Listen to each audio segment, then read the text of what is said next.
De nuevo, buenos días, mis hermanos. Que la gracia de Dios esté con todos nosotros. Continúe estando con nosotros hoy.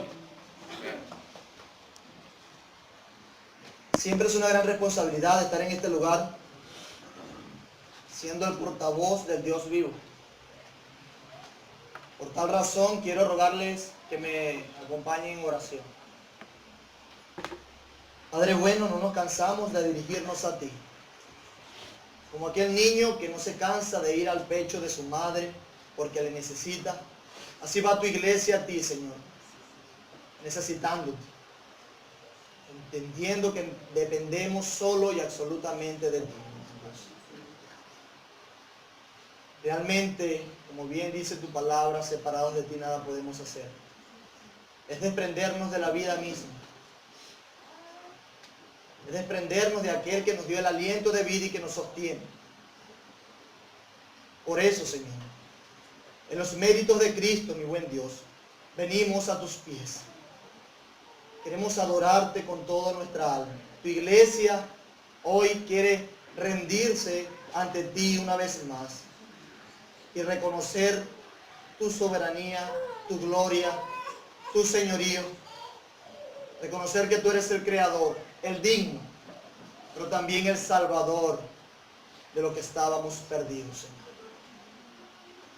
Por eso rendimos culto a ti, te alabamos y exaltamos tu nombre. Te ruego, Señor, que tengas a bien que toda la iglesia esté presta a tu palabra. Y te ruego, Señor, que asistas al predicador. Es tu heraldo, tu palabra ha de hablar. Por eso te ruego, prospera tu palabra para salvación de los impíos, pero también prospera tu palabra, Señor, para la edificación de tu iglesia, para llevarla al arrepentimiento, Señor. Que podamos encontrar en Cristo consuelo, que podamos encontrar en Jesús salvación, que podamos encontrar en Cristo Jesús descanso. Y esa paz que sobrepasa todo entendimiento. Glorifícate, Señor, te lo ruego, te lo rogamos. Amén. Mis hermanos, quisiese que me acompañaran en sus Biblias a el Evangelio del apóstol Juan, capítulo 12. Juan 12, verso 26, 20 al 26. Juan 12, verso 20 al 26. Para los que anotan, he titulado este sermón La muerte, el camino a la glorificación. La muerte, el camino a la glorificación. Leemos Juan 12, 20 al 26. Leo en Reina Valera. Había ciertos griegos entre los que habían subido a adorar en la fiesta. Estos pues se acercaron a Felipe, que era de Betsaida, de Galilea, y le rogaron, diciendo: Señor, quisiéramos ver a Jesús. Felipe fue y se lo dijo a Andrés.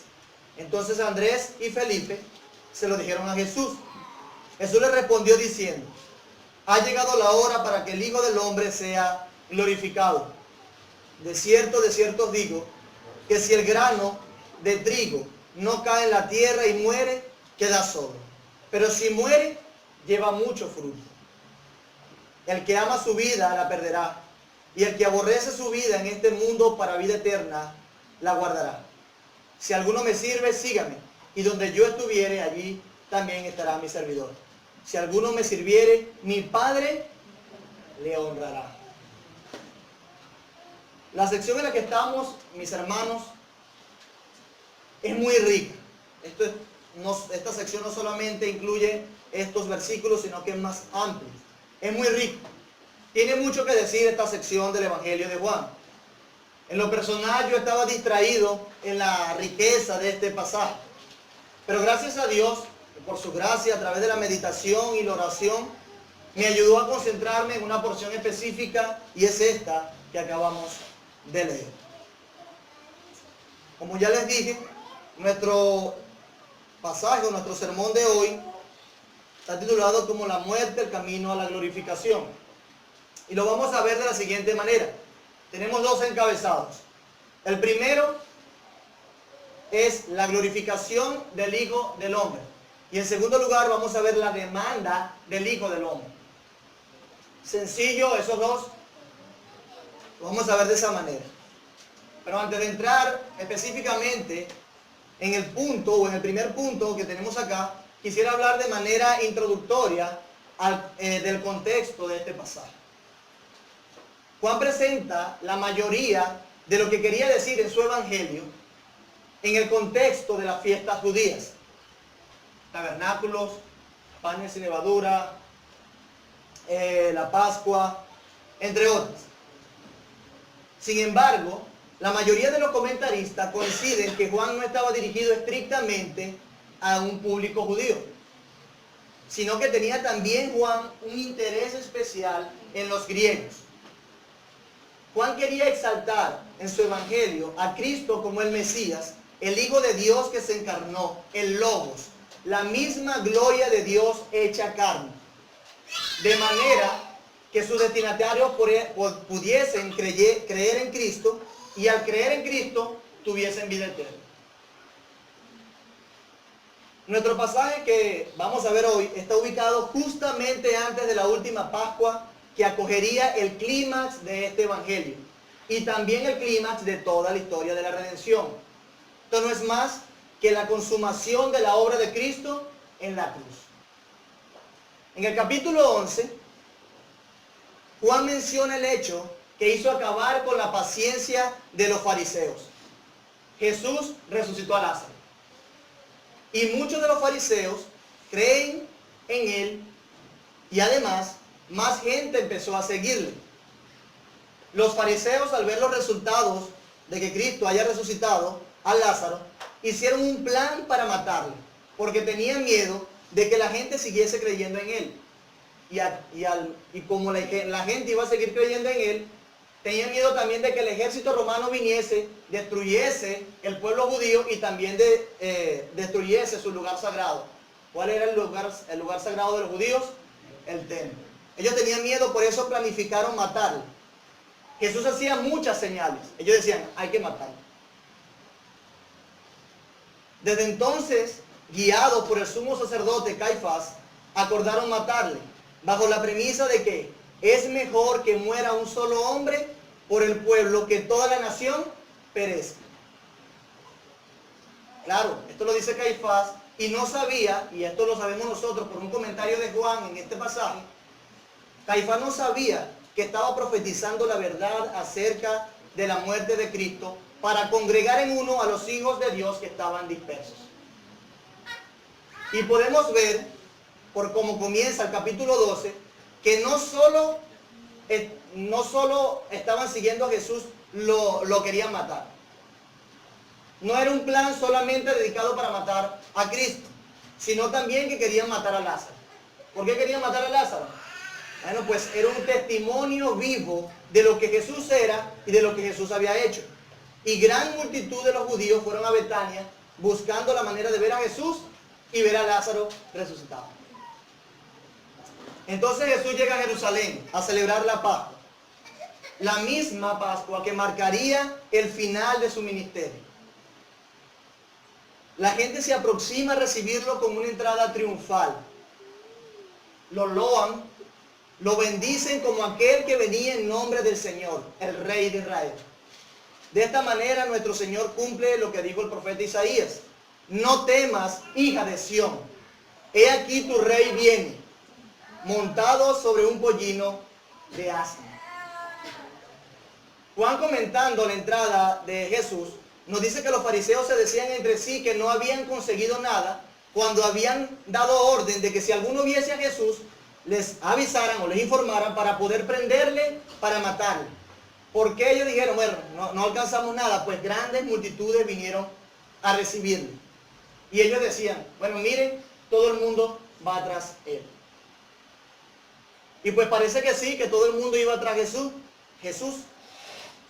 No solamente los judíos, no solamente algunos fariseos, sino que también los griegos prosélitos del judaísmo que iban a celebrar la Pascua buscaban ver a Jesús.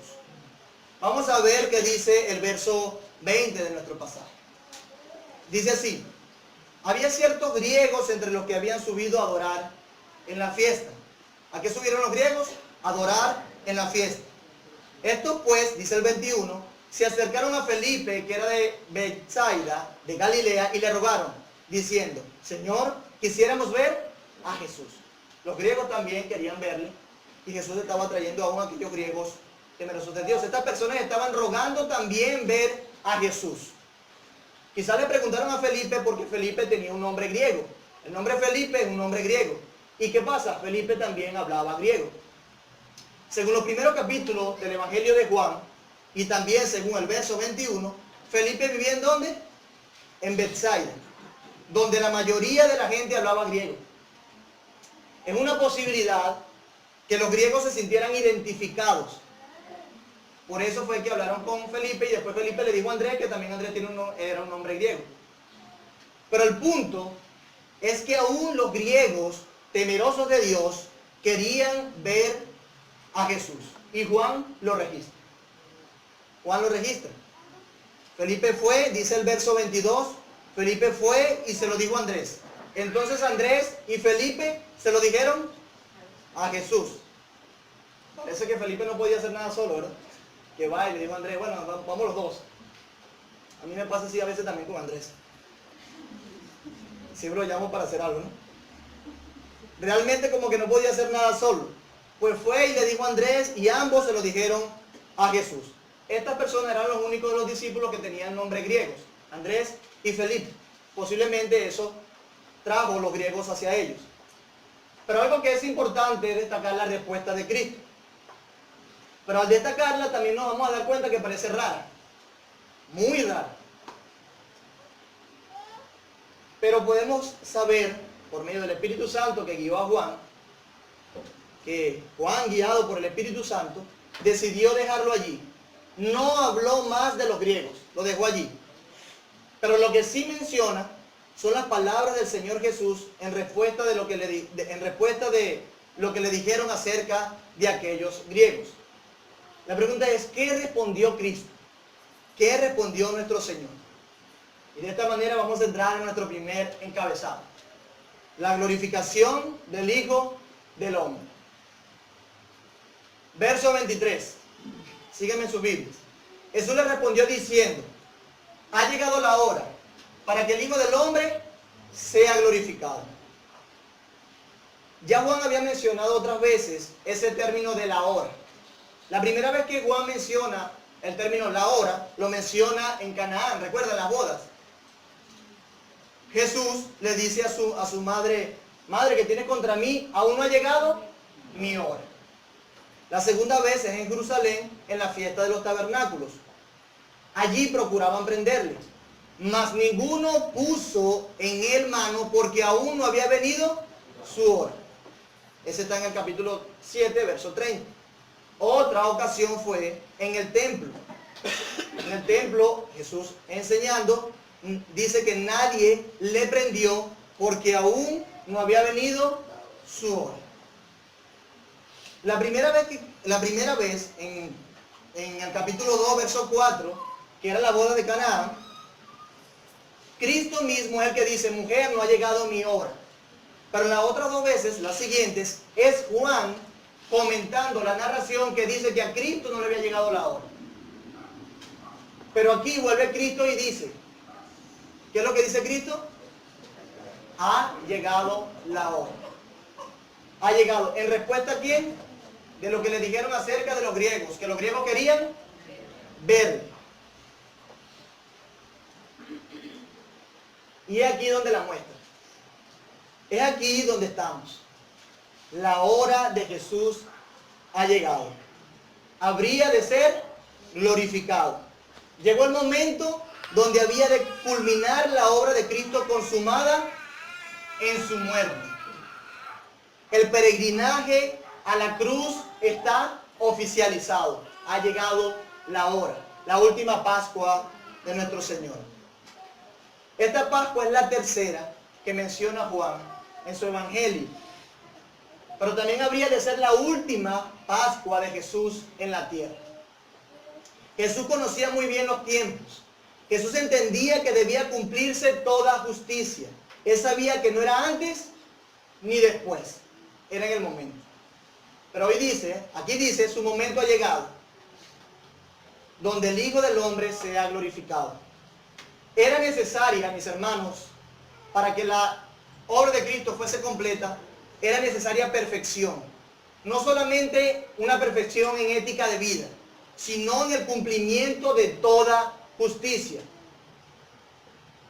Jesús va a Juan y Juan le dice, y Jesús le dice, bautízame. Y Juan le dice, no, a mí deberías bautizarme tú a mí. Bautízame, que es necesario que se cumpla toda justicia. Era necesario que se cumpliese toda justicia, toda palabra, toda profecía. Era necesario que el Hijo del Hombre cumpliese todo lo obligatorio y así alcanzar toda la perfección necesaria para ser glorificado. Para ser glorificado. He allí está nuestro buen Salvador siendo perfecto en tiempos y vida, obedeciendo al Padre para alcanzar su gloria y la nuestra. He allí nuestro Señor. Nuestra redención ha sido completa a la perfección, ni antes ni después. Ha llegado la hora para que el Hijo del Hombre sea glorificado. Es en el momento preciso cuando Jesús lo vio. Cumplió toda justicia. No solamente fue perfecto éticamente, en vida, no pecó, sino que toda justicia, toda profecía, toda palabra se cumplió. Él es el Mesías. Ahora, el término Hijo del Hombre es un término usado generalmente y según el libro de Daniel para referirse en términos escatológicos al Mesías. ¿Qué es escatológico? En términos de las cosas de los últimos tiempos, de las cosas que vienen al final, para referirse al Mesías. Es uno con el que muchas veces este término, el Hijo del Hombre, Jesús se identificó con este término para indicar que Él es el único medio de acceso entre Dios y los hombres. El Hijo del Hombre se ha glorificado. Y cuando hablamos de glorificación, según este pasaje, estamos hablando de muerte. Una muerte que no es solo muerte. No es solamente muerte. Cuando Juan habla aquí de glorificación, se está refiriendo a la misma cruz de Cristo. Su hora, la hora de su pasión ha llegado para ser cumplida en la cruz.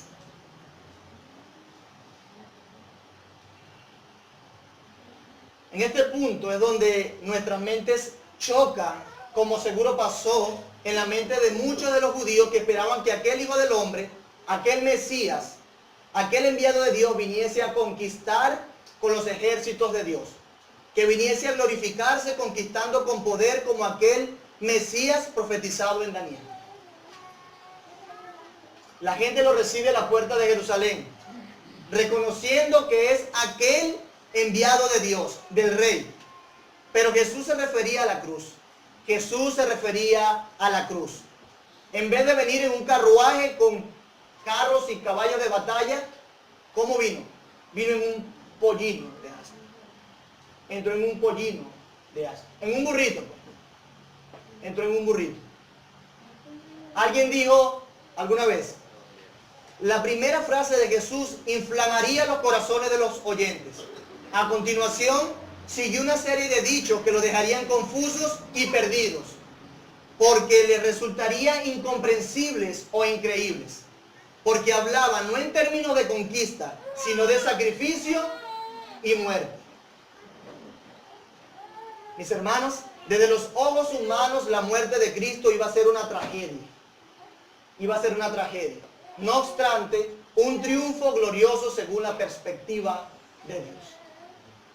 Iba a ser un triunfo glorioso según la perspectiva de Dios. Dice el verso 24. De cierto os digo, que si el grano de trigo no cae en la tierra y muere, queda solo. Pero si muere, lleva mucho fruto. Y con esta ilustración Jesús hace evidente que su glorificación tenía que ver con su muerte. ilustrándolo como un ¿qué? Con un grano de trigo. Jesús exalta y le da importancia a la verdad ilustrada en este verso, iniciándola con un de cierto os digo. Cuando Jesús comienza así, todos debemos prestarle especial atención, especial cuidado a lo que nos dirá, pues es muy importante, es algo que Jesús quiere resaltar, que si el grano de trigo no cae en la tierra y muere, queda solo, pero si muere, lleva mucho fruto. Él explica que ha de ser glorificado a través de la muerte con esta ilustración. Jesús nos está enseñando básicamente que solo a través de la muerte se alcanza la vida, como el grano de trigo. Que solo a través de la muerte se alcanza la vida. Solo a través de ser muertos se ha de alcanzar la vida. La vida viene a través de la muerte, de la negación, en otras palabras. Jesús usó una ley vegetal para decir que era necesario que Él muriera para así llevar mucho fruto. Para llevar mucho fruto. Tiene que morir para poder dar vida a otros. Para llevar mucho fruto. El grano de trigo cae y sale un solo grano de trigo. No, salen muchos granos de trigo más. El pasaje nos dice que si el grano no cae en tierra y muere, ¿cómo queda? Queda solo. Si Jesús no hubiese tomado la iniciativa de ser hombre, si Jesús no hubiese tomado la iniciativa por el Padre de cumplir todo lo necesario, cumplir toda la justicia, de esperar el momento preciso, de esperar su hora, si Jesús no hubiese estado dispuesto a caer en tierra y morir, no hubiese podido traer a vida, no hubiese podido traer a su gloria a un pueblo. No hubiese podido. Si Cristo no moría, permanecería solo, sin fruto espiritual en el sentido de los creyentes. Pero note que se exalta toda la ilustración. De cierto os digo. Jesús debía morir para traer un pueblo para sí. Y como Juan quiere enseñarnos, un pueblo que no solo estaba conformado por judíos, sino también por griegos, sino también por gentiles. Jesús responde de esta manera cuando se le refirió a él, hablándole de los griegos. Los griegos le dijeron que queremos ver a Jesús.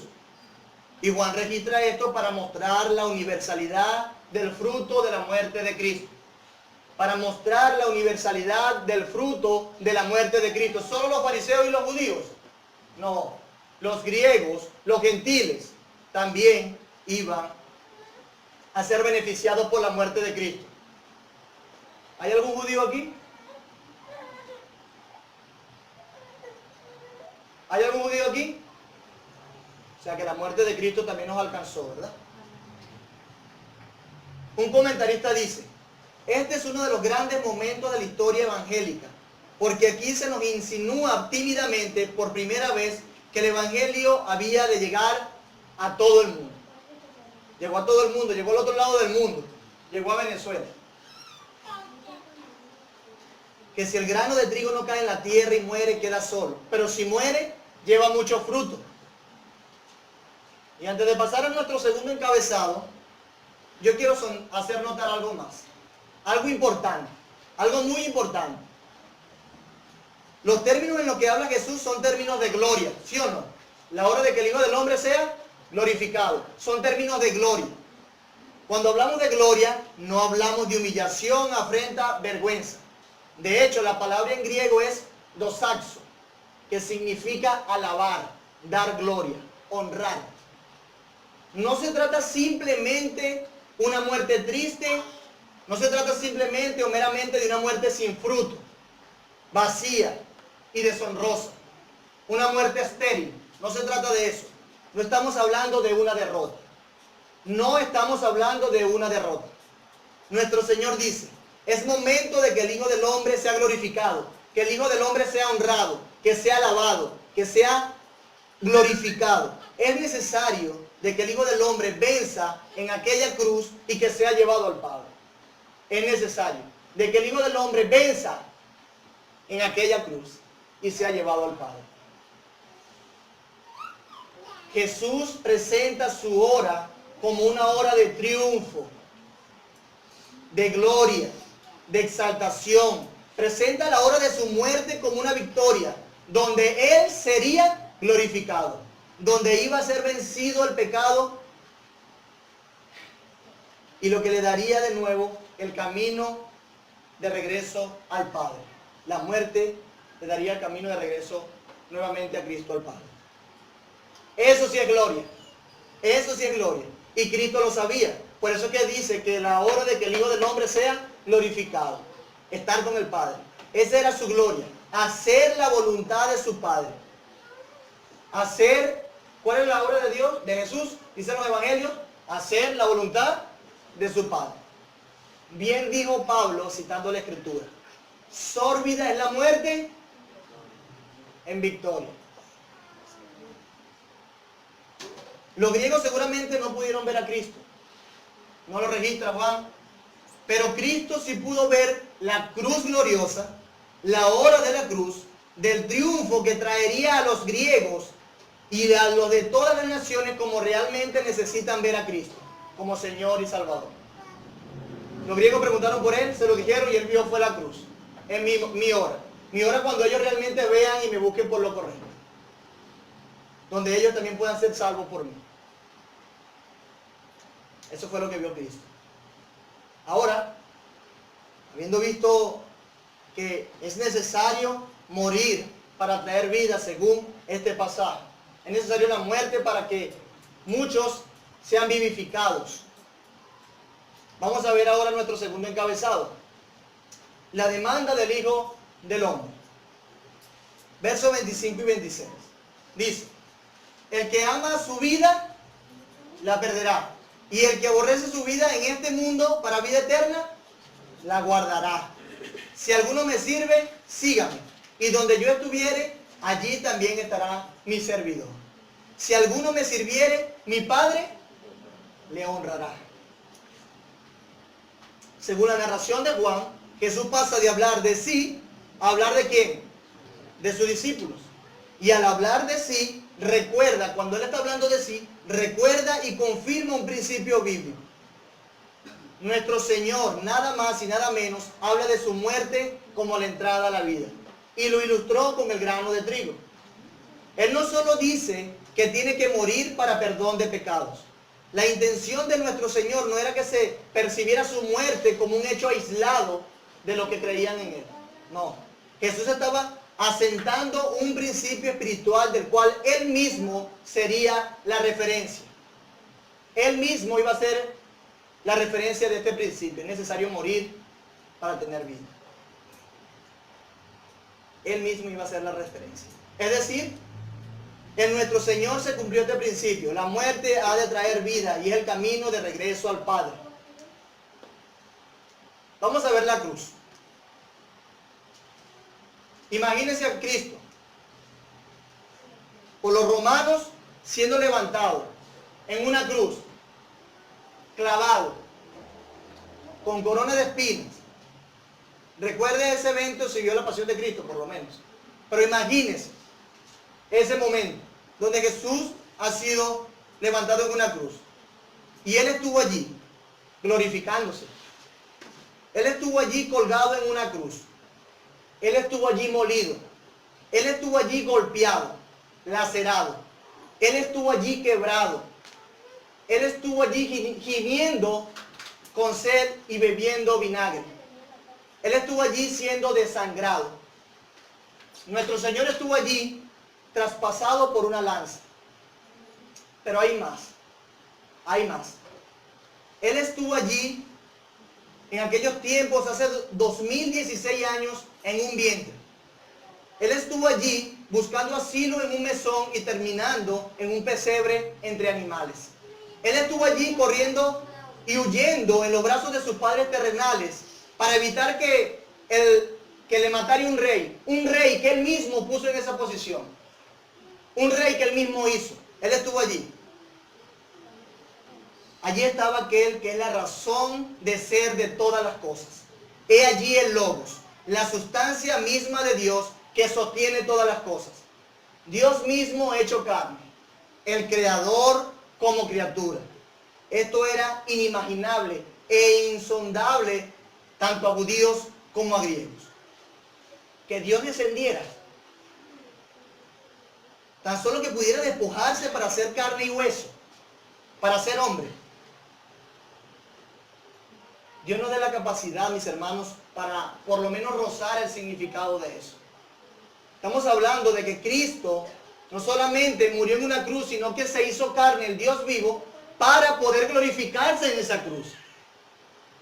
Para poder glorificarse en esa cruz. Esto implica que Cristo, como bien lo interpreta Pablo en Filipenses 2, que Cristo se despojó de sí mismo. Los griegos y los judíos no podían entender entonces cómo la esencia misma de Dios podía hacerse hombre. Es una inconsistencia, el creador siendo criatura. Pero allí fue despojándose, negándose, para ser después consumada su obra en la muerte en la cruz. Cristo, desde que descendió y fue carne, estuvo despojándose todo el tiempo de su gloria. Que siendo en forma de Dios no escatimó el ser igual a Dios como cosa que aferrarse, dice Pablo. Cristo dio muerte a su posición, murió a sí mismo, se negó a lo que era, a lo que tenía. Su muerte, su negación trajo vida a muchos de todas las naciones. Su muerte, por causa del pecado, le dio entrada al Padre como Rey en gloria y esplendor. ¿Qué hizo el Padre cuando resucitó a Cristo? ¿Dónde lo sentó? A su diestra. ¿Y puso todo bajo qué? Sus pies. Lo exaltó. El hombre, que también era Dios, fue exaltado hasta lo sumo. Y se le fue dado un nombre que es sobre todo nombre. Para que toda lengua confiese que Jesús es el Señor. Para que todos se arrodillen ante Él. Pero eso no vino simplemente, se encarnó y volvió y fue, no. Una vida de despojarse y para después consumar a través de su muerte y decir, es hora de que el Hijo del Hombre sea glorificado. Y aquí, mis hermanos, entonces tenemos este principio palpable en el ejemplo de nuestro glorioso Señor Jesús. Para traer vida hay que morir. La muerte ha de anteceder la vida, como mi Señor Jesús lo ilustró en el grano de trigo. Decir que ese principio de la muerte, ese principio de la negación, se limita o aplicaba solo a Jesús, sería mutilar lo que Jesús a través de sus palabras y ejemplos nos enseñó. Y dejó como camino para que nosotros anduviésemos en ello para alcanzar la vida eterna. Decir que eso se limita nada más a Cristo, que Cristo, tú solamente tenías que hacer eso, ya no hay que hacer más nada. En un sentido, moriste tú, más nadie es necesario que muera. Eso es una verdad, pero vamos a ver cómo nos lo dice en este momento Cristo, en este pasaje. Juan 12:25. El que ama su vida, la perderá. La perderá. Y el que aborrece su vida en este mundo, la conservará para vida eterna. El que ama su vida, la perderá. Es decir, venimos hablando en el contexto de la glorificación de Cristo a través de la muerte. ¿Y qué le dice a sus discípulos? Ah, no, tú la pierdes. Yo muero, pero tú la pierdes simplemente. Jesús ve al final la cruz, lo que sería su glorificación. E inmediatamente después de ver su cruz, ve el camino que identificaría, pero que también transitarían sus discípulos. Aquellos que eran y serían su pueblo. Aquellos que eran y serían su pueblo. Ve la cruz. Ah, no, la cruz estaba por otro lado. Ve la cruz y después ve a sus discípulos. Y dice, he allí el camino. Otros pasajes son muy claros. El que quiera venir en pos de mí, tome su cruz cada día. El que ama su vida la perderá, y el que aborrece su vida en este mundo para vida eterna la guardará. Para vida eterna la guardará. Entiendo que al escuchar todo lo que nosotros hemos escuchado ya acerca de Cristo, de los primeros versos, sería suficiente para interpretar los dos últimos versos de nuestro pasaje. Si entendemos en nuestra mente lo que significó para Cristo la ilustración del grano de trigo y que el Hijo del Hombre sea glorificado, ahora aplíquelo usted. Y yo creo que ahora podemos entender las cosas mejor. Pero permítame a mí, deme un chance, un momento más de permanecer acá. Las Américas, o la traducción de la Biblia de las Américas, lo dice así, el verso 25. El que ama su vida, la pierde. Y el que aborrece su vida en este mundo, la conservará para vida eterna. Aquí la Biblia de las Américas, yo creo que le hace un poco más de justicia, porque dice la pierde, habla en presente. La va a estar perdiendo, no, la pierde. El que ama su vida, la pierde. Y el que aborrece su vida en el mundo, la conservará para vida eterna. Nueva versión internacional también lo coloca en presente. El que se apega a su vida la pierde. En cambio, el que aborrece su vida en este mundo la conserva para la vida eterna. La nueva traducción viviente nos expande un poquito más el panorama y nos da un poco de luz. Nueva traducción viviente dice: los que aman su vida en este mundo la perderán. ¿Sí se fijan que le agrego un poco más? Los que aman su vida en este mundo la perderán. Los que no le dan importancia a su vida en este mundo la conservarán por toda la eternidad. Dice él. Yo le ruego a Dios que me dé la gracia para penetrar a lo más profundo de vuestras fibras. Escucha bien, mis amados hermanos. Yo entiendo bien que si nosotros logramos identificar quién es esa persona que ama su vida y también logramos entender qué significa esa expresión, este pasaje seguirá brillando y hará que nuestra cara se voltee de su resplandor, porque nos daremos cuenta que nosotros no estamos participando del reflejo de este pasaje. De una manera muy sencilla, el que ama su vida es la persona que vive para sí. Repito, sencillo, el que ama su vida es la persona que vive para sí. Es la persona que vive conforme a sus deseos. Es la persona que lo que le gusta es lo que se hace. Y con tal que se haga lo que quiere, hace cualquier cosa sin importarle lo que le gusta a los demás. Sus anhelos son los que prevalecen. El que ama su vida está tan ensimismado en sí mismo, en lo que es y en lo que tiene, que no puede negarse. Es aquella persona que no está dispuesto a dejar sus comodidades por nada. Hermanos, esta expresión significa que si nosotros amamos más la vida en este mundo, realmente la perderemos. No sé si esto los motiva, pero si se dan cuenta lo que significaría seguir ese camino orgulloso y egocéntrico de amar nuestra vida en este mundo, de amar los deleites y la vanagloria de este mundo, que de hecho, generalmente, seguir ese camino está maquillado de una piedad. Te encontrarás a fin de cuentas sin vida, si tú decides esto. Sin la vida que sí es valiosa. La vida que da el Hijo del Hombre. La vida eterna.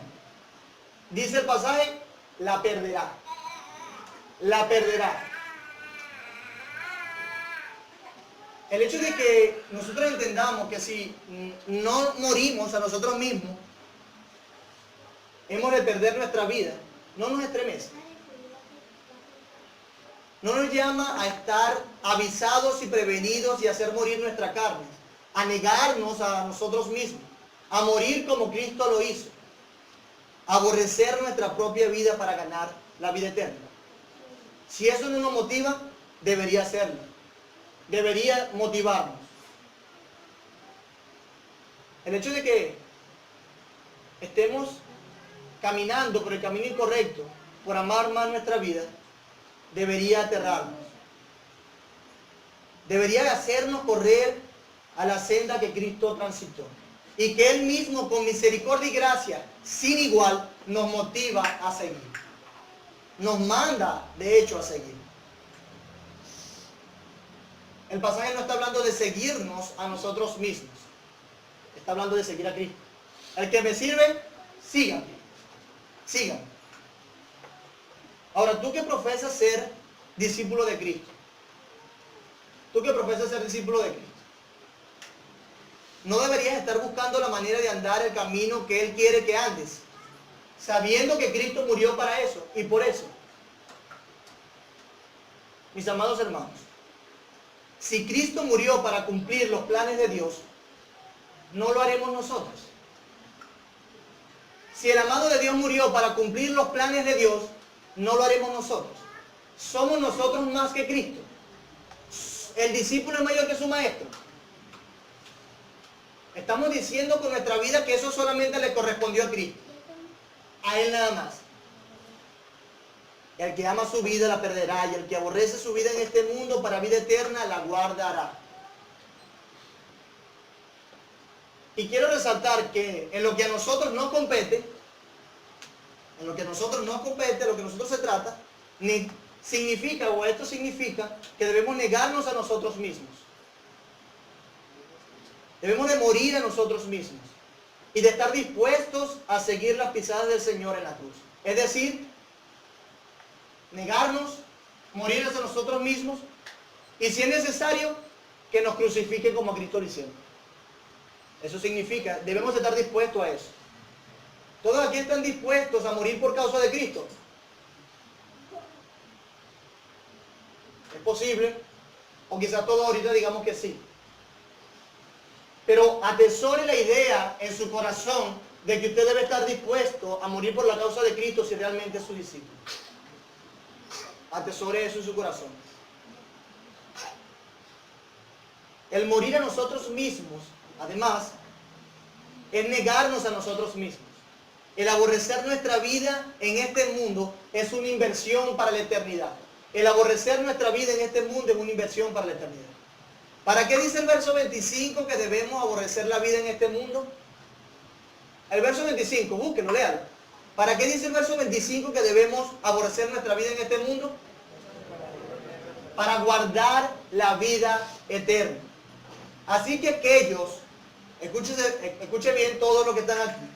Así que aquellos que estén viniendo a la iglesia por los beneficios temporales, por superación personal, aquellos que estén siguiendo a Cristo por sus bondades terrenales, por lo que pueden obtener de Él ahorita en esta vida, les tengo malas noticias. Esto no es para ustedes. Si vienes a Cristo sin atesorar en tu corazón la eternidad como Él lo hizo, como lo más importante, es tiempo de que reconsideres. Si es por eso que estás aquí, es tiempo de que reflexiones, pues tus razones de estar aquí te llevarán a la perdición, a la muerte eterna. Si no es la eternidad, si no es la perdición de tu alma bajo la ira de Dios en el infierno, lo que te trae hasta aquí, si no es la belleza de Cristo para redimir a los pecadores, reconsidera. Parece que este no es tu lugar. Ve a Cristo, entendiendo que le has ofendido, entendiendo que has pecado contra Él, contra el Padre, y ruega a Dios que te salve, que tenga piedad de ti. Cree en Cristo y sigue sus pisadas. Lo que te ha de mover, a aquellos que nos visitan, pero también a los que formamos parte de esta iglesia, lo que nos ha de mover a la iglesia, a Cristo mismo, es lo importante de la eternidad. Es Él mismo, es Dios, su gloria. Si no es otra cosa, reflexiona de una vez y date cuenta que va camino a la perdición. La perderás, dice el pasaje. La perderás. Perder. El verso 26 dice: si alguno me sirve, sígame. Y donde yo estuviere, allí también estará mi servidor. Si alguno me sirviere, mi Padre le honrará. Hermanos, como ya he dicho, el principio de la muerte no solo se aplica a Jesús, sino también a sus seguidores. También ellos están llamados a perder sus vidas mientras les sirven y dan testimonio de Él. Estamos llamados a perder nuestra vida mientras le servimos y damos testimonio de Él. Dese cuenta que el verso dice: si alguno me sirve, sígame. ¿Tú crees y dices que sirves al Señor? ¿Sí? Bueno, sigue sus pisadas. haz como Él. Está dispuesto a lo que Él estuvo dispuesto. Transita el camino que Él transitó. ¿Está dispuesto a morir en una cruz? ¿Le adora, le sirve? Bueno, debe estar dispuesto a caminar como Él caminó. Si a mí me dijeron, príncipe de los demonios, Belcebú, ¿qué más le dirán ustedes? Dijo Jesús, está dispuesto a seguir sus pisadas. Con todo lo que eso implica. Con todo lo que eso implica. Cristo decía que su obra era hacer la voluntad de su Padre. Todo lo que el Padre le decía, eso hacía. Ni más ni menos. Él dijo que para eso vino. Para hacer como el Padre le encomendó. Eso fue lo que dijo Cristo. Yo he venido para hacer lo que el Padre me encomendó. ¿Tú qué dices adorar y servir a Dios? ¿Haces tú lo mismo? ¿Estás viviendo tú como tal? Aquellos discípulos que creyeron y le sirvieron, le siguieron hasta el final. Y con su vida puesta en la eternidad, no hacían más que ser movidos por dos cosas. Esos discípulos eran movidos por dos cosas. La gloria de Dios y la expansión del reino de Dios en la tierra. Esa fue la voluntad del Padre, que Cristo hiciese. Cristo lo hizo, nosotros debemos seguir la pisada de Él. Entonces, ¿qué debemos hacer? Andar como Él anduvo. Andar como Él anduvo. ¿Estamos viviendo nosotros de esa manera? ¿Estamos nosotros viviendo así? Yo pregunto, escuche, eso es lo que mueve cada cosa que quieres hacer. Esas cosas, hacer la voluntad del Padre, su gloria, la expansión de su reino. Eso es lo que mueve cada cosa de la que tú quieres emprender o hacer. Eso es. Eso es lo que mueve cada uno de tus intereses, cada uno de tus planes, cada uno de tus proyectos, cada uno de tus anhelos, cada una de tus empresas. Eso es lo que lo mueve. ¿O todavía hay alguien vivo por ahí que no está dispuesto a morir? El que lo haga, que sirva y siga a Jesús. Gócese en la recompensa. ¿Cuál es la recompensa que dice? Estará donde Él esté, y el Padre le honrará. Nosotros debemos estar convencidos de algo, mis amados hermanos. Si nosotros realmente creemos en Cristo y creemos que vamos a pasar la eternidad con Él, ¿qué es lo más valioso para nosotros? Si Él es nuestro Señor, si es nuestro mayor bien, si es nuestro sumo gozo, ¿qué queremos entonces? Estar con Él, donde Él está.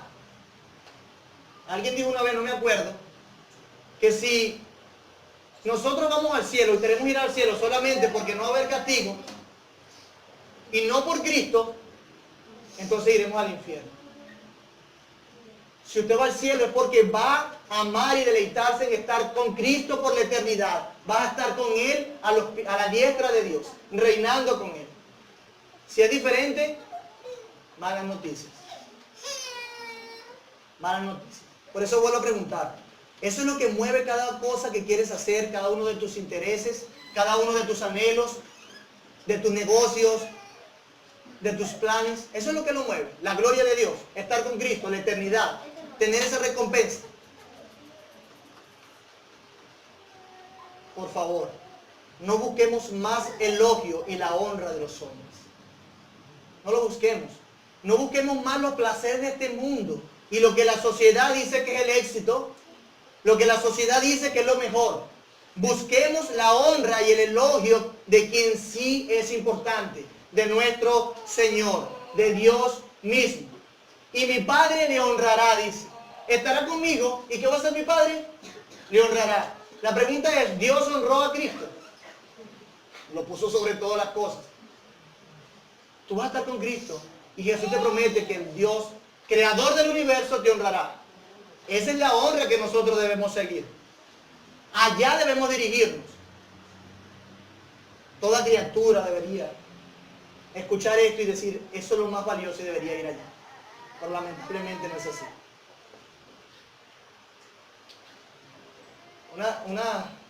Yo durante mucho tiempo estaba buscando la manera a mí me cuesta pensar mucho y plasmar algunas palabras. O sea, como tengo la idea en mi mente y quiero transmitirla, pero la tengo, pero a veces me cuesta. Yo creo que eso forma parte de mi pecado. Yo le doy muchas vueltas a las cosas. Pero yo me pregunto, ¿por qué le damos tantas vueltas en nuestra mente y en nuestro corazón a esto de morir a nosotros mismos? Tantas vueltas de negarnos a nosotros mismos. ¿Por qué? Nosotros no queremos morir a nosotros mismos y ponemos excusas. Le buscamos otra entrada, otra salida, este principio para poder evadirlo. Oye, ¿cómo yo voy a morir a mí mismo? ¿Cómo me voy a negar a mí mismo? Lo razonamos y le ponemos adornos. Le condicionamos literalmente este principio. Decimos algo como esto. No, pero es que es. No, pero es que es esto otro. No, pero que tampoco así. Es que entonces no debo tener nada yo. No hago nada yo entonces. No puedo disfrutar de lo mío.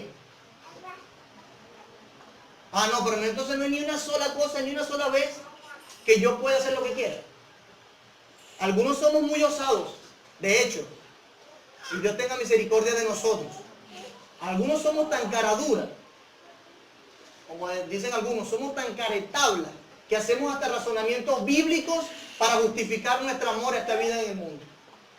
Entonces parece que la teología de la prosperidad está un poquito en nuestro corazón. Le damos vuelta y le decimos, no, pero es que esto, sí, pero es que viste, pero viste que esto no, pero tampoco así, no, pero es que, no, pero es que es lo único, no, pero es que es lo suficiente. Tantas vueltas que le damos para morir a nosotros mismos y negarnos, tan duros somos, no sabemos el daño que nos estamos haciendo. No sabemos cómo estamos trazando nuestro propio sendero. No sabemos el mal que estamos produciendo en nuestras vidas. Diciendo que sabemos que es lo mejor para nosotros, cuando evidentemente Dios ha hecho otra senda y lo sabemos. Nos damos cuenta que cuando nosotros decidimos amar más a nuestras propias vidas, cuando decidimos alimentar sutilmente ese apegue a lo terrenal, ese gusto a lo terrenal, cuando decidimos alimentar a nuestros deseos corruptos, estamos fortaleciendo el pecado en gran medida en nuestra vida. Increíble. Un pecado trae otro. Estamos fortaleciendo el pecado. Bueno, Dios, me gusta esto y me gusta lo otro. Lo quiero así. Mi corazón me dice que es así. La Biblia lo sustenta. De manera que es así, es que debe ser. Es como, ya tú sabes, es así como debe ser. Cuando sabemos que lo que estamos haciendo es amar más a nuestra propia vida. Debemos sincerarnos tanto con nosotros mismos. Tanto. Primera de Juan lo dice así. ¿Cómo puedes decir que amas a Dios a quien no ves? Cuando no amas a tu hermano, a quien sí puedes ver. ¿Cómo tú puedes decir que amas a Dios a quien no ves? Pero sí, pero a mi hermano sí lo amo, a quien ves. ¿Estás viendo a tu hermano? Y eres incapaz de negarte para su beneficio. Eres incapaz de despojarte de una posesión para beneficio de otro. Razonemos como Juan lo hace. Si eres incapaz de negarte en lo poco, lo harás en lo mucho. No, mira, yo soy capaz de morir por Cristo. Oye, hermano, mira, se me rompieron los zapatos y no tengo más para ir al trabajo. Y tengo 4 pares de zapatos en mi casa. Y no le doy ni uno. ¿Me vas a decir a mí que eres capaz de morir por Cristo cuando no eres capaz de negarte por un par de zapatos? A eso es lo que me refiero. Esos detalles hacen tanto daño y hablan mucho de la realidad de nuestro corazón. Ese apego a nuestra vida.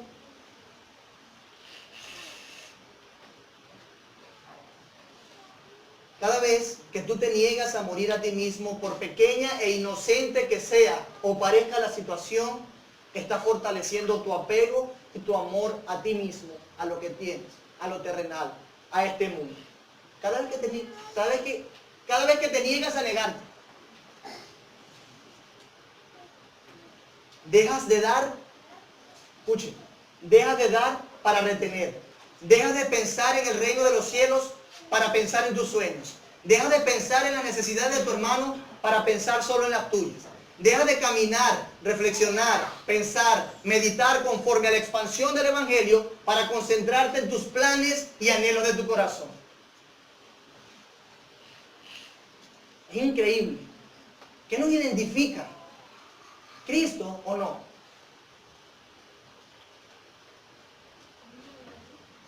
Pregunto, ¿estamos amando más nuestra vida en esta tierra que nuestra vida en la eternidad? ¿Estamos aborreciendo nuestra propia vida? El que aborrece su vida es aquel que quiere vivir para Dios conforme a la verdadera vida, conforme a los planes de Dios. Ese es aquel que aborrece su propia vida. Parece que no estamos dispuestos a pagar el precio. No estamos dispuestos a aborrecer nuestra propia vida para tener la vida eterna que Cristo ganó. Preferimos estar amándonos y amándonos y amándonos a nosotros mismos. Y no tomar con humildad lo que Dios ha dispuesto para nosotros. Que a fin de cuentas, lo que Dios dispone para nosotros es lo mejor. Es infinitamente mejor. Ve a Cristo, cual grano de trigo. Ve a Cristo, cual grano de trigo cayó a tierra. Murió y fue sepultado para dar vida a muchos. ¿A muchos de dónde? De todas las naciones. Cumple de la misma manera este principio que Cristo ejemplificó y sigue sus pisadas. Cúmplelo, sigue sus pisadas. Muere como Él lo hizo. Niégate como Él lo hizo. Aborrece tu vida para salvarla para la eternidad. Si le sirves, síguele hasta el final. Si le sirves, síguele hasta el final. Que Él promete que estarás donde Él esté y el Padre te honrará. Tú dices que sirves a Dios, que le adoras. ¿Dices eso? Sigue a Cristo como Él espera que tú le sigas. Parece que no nos gusta ascender al Gólgota para ser colgado en una cruz. No nos gusta eso. Parece que preferimos descender hacia nuestra propia vida. No, yo sirvo al Señor, yo le adoro. Pero está siguiendo su camino. El propósito de Cristo era y es que vayamos al Padre como bien Él lo hizo. Allá le seguiremos. Y aquí quiero dejar, una tarea si es posible. Todos los que están aquí, incluyendo los que vienen regularmente a esta congregación, como los que no vienen regularmente a esta congregación. Todos. Vamos a hacer algo. Durante la próxima semana nosotros todos vamos a anotar nuestros sueños, nuestros planes, nuestros deseos. Y evalúe por usted mismo si está alineado a los propósitos de Dios.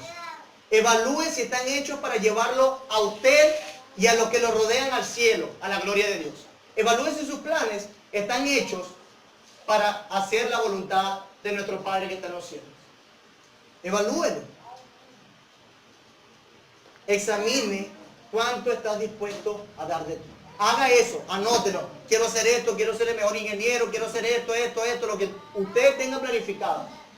Pero pregúntese, ¿esto está alineado conforme a los propósitos de Dios? Pregúntese eso.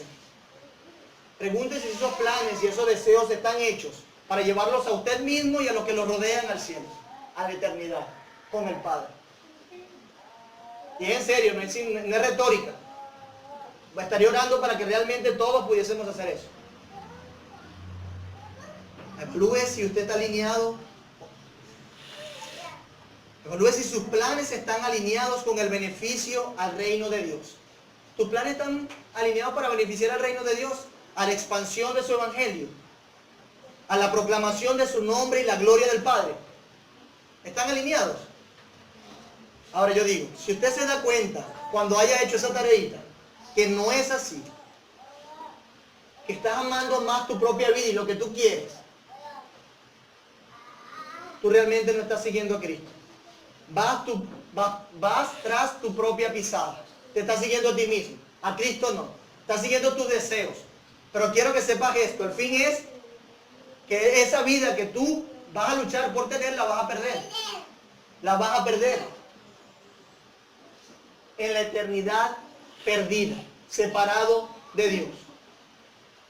Nunca es tarde para reconsiderar y venir en arrepentimiento al Señor. Nunca es tarde. Nunca es tarde. Nunca es tarde. Ven a Cristo. Ven a Cristo. Sigue. Ve lo valioso que es. Él es digno de que tú mueras, de que dejes todo, de que tus deseos queden atrás por cumplir los deseos de Dios. Su gloria, la expansión de su reino, la proclamación de su nombre. Eso sí es importante. Como siempre digo, no cambiemos 70, si llegamos a los 70, 80 años de vida por una eternidad separados de Dios. No seamos tan malos negociadores.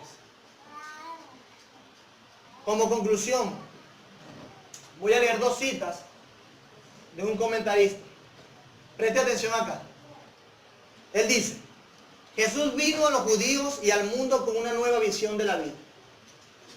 Ellos consideraban la gloria como conquista, adquisición y poder, como el derecho a mandar. Cristo la veía como una cruz. Él le enseñó a la humanidad que la vida solo viene mediante la muerte, que solo cuando la entregamos conservamos la vida, solo cuando entregamos nuestra vida la conservamos. Muchos pasajes nos dicen eso. El que quiera retener su vida la perderá, pero el que la pierda la ganará. Lucas 9:23, el que quiera venir en pos de mí, niéguese a sí mismo, tome su cruz cada día y sígame. Jesús lo enseñó y nos lo dice una vez más, pero esta vez de la boca o de la escritura del apóstol Juan. La vida solo viene mediante la muerte, que solo cuando la entregamos conservamos la vida, que la verdadera grandeza está en el servicio. Y lo más sorprendente es que cuando nos ponemos a pensarlo un poco, la paradoja de Cristo, en el fondo, no es más que la verdad del sentido común, dice este autor. Ahora, el segundo comentario dice: no tenemos más que pensar en lo que este mundo habría perdido si no hubiera habido personas dispuestas a olvidar su seguridad, bienestar, ganancias y promoción personal. Lo repito, no tenemos más que pensar en lo que este mundo habría perdido si no hubiera habido personas dispuestas a olvidar su seguridad, bienestar, ganancia y promoción personal. El mundo se lo debe todo a los que se consumieron entregándose a sí mismos sin reservas a Dios y a sus semejantes. El mundo le debe todo a esas personas. Aquellos que murieron así, se negaron y lo dieron todo por Dios y por sus semejantes.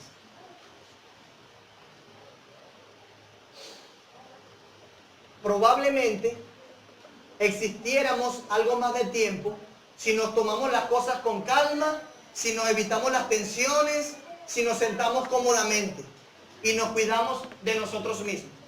Posiblemente existiéramos más. Puede que existiéramos más tiempo, pero realmente no viviríamos. Pero realmente no viviríamos.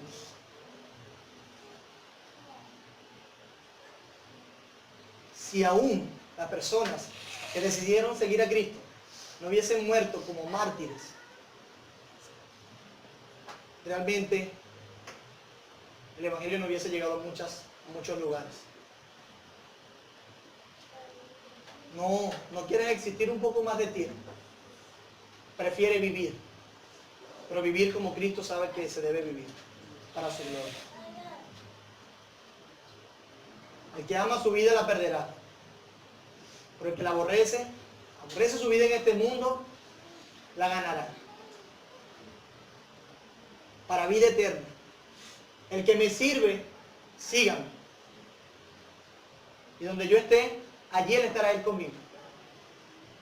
y mi Padre le honrará. Vamos a orar. Padre bueno, una vez más nos quedamos totalmente convencidos que hemos tomado muchísimas malas decisiones, Señor.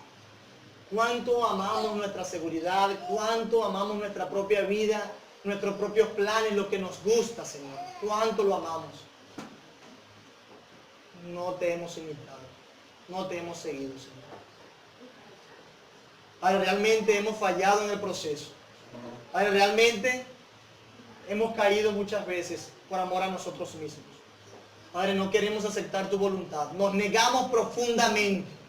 Las circunstancias y los momentos donde nos has puesto nos revelan que realmente nos amamos mucho a lo que nosotros deseamos, a lo que esperábamos del futuro.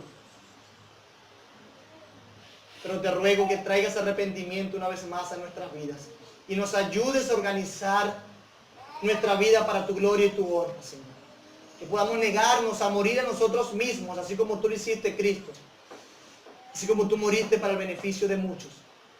Que nosotros podamos negarnos cada día para poder beneficiar a los que están a nuestro alrededor. Pero sobre todas las cosas para beneficiar al reino de los cielos. A tu reino, Señor. A tu nombre. Ayúdanos a servirte, a adorarte, a seguirte. Ayúdanos a anhelar con todo nuestro corazón la eternidad y estar contigo por todo ello. Ayúdanos a anhelar en la honra del Padre y no de este mundo. Ayúdanos, Señor, en el camino por querer guardar nuestra vida. No la perdamos, Señor. Ten misericordia de aquellos que están por primera vez entre nosotros, de aquellos que nos visitan, Señor. Trae salvación a su vida. Que tu palabra penetre tan profundo para que pueda hacer luz en la tiniebla de sus corazones, Señor. Para que puedan ser salvos por tu obra. Tú, Señor, viniste a salvar, no a perder. Pero bien advertiste cuáles eran las consecuencias si no creemos en ti. Si creemos en ti, tenemos vida eterna. Pero si no creemos en ti, Señor, la ira de Dios estará sobre nosotros. Gracias por haber dado arrepentimiento a tu iglesia. Gracias por convencerla de pecado, justicia y juicio y por permitirnos ser amonestados una vez más a honrarte con todo lo que somos, lo que tenemos y lo que queremos, Señor. Glorifícate tú, mi buen Dios, y prospera tu palabra conforme a tu voluntad. En Cristo oramos. Amén.